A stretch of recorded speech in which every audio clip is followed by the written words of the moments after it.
سلام علیکم دوستان عزیز. امروز 19 دکتر سال 2025 گروه ادیبان و طبیبان حاضر صبحانه کردستان در هتل ماندلین. من اینجا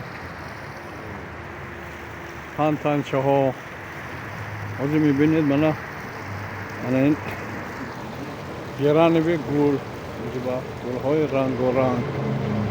من ایناش درخت خرما که ما شما میگیرن استفاده میکنیم. اینجا درخت خرما. من این کلی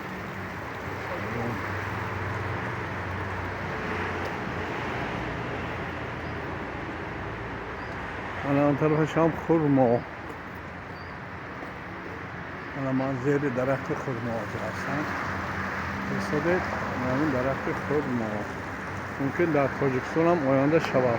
بعد کار کردن در کار، علم در کار، آدم ها باید اینها آموزند و از رفت و آمد یک سری نفع پیدا می شد.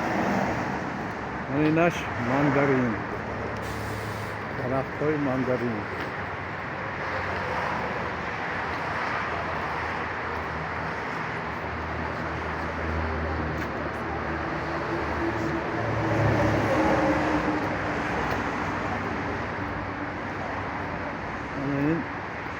شخصی که آمده استراحت میکنند مهمان خانه. من این نظر چه من این درخت های میوه‌دار هست.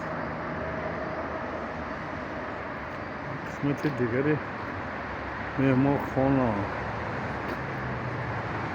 یک شبش در این مهمان خانه $50 جای خواب، خوراک، استراحت.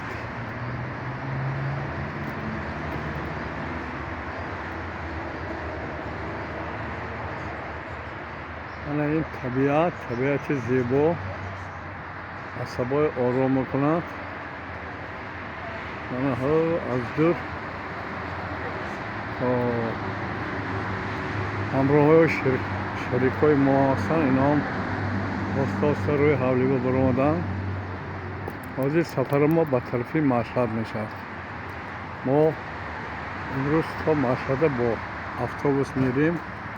اینجا یعنی مازندران 22 تا زیاد شهرهای خودش داره در اینجا. این هتل 4 ستاره بود.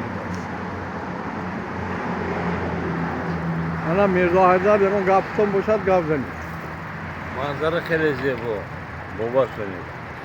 ما گرگان واقعا بهار. ببینید گردها همش درختان اگزوتیکی. دستشویش هم کجاست؟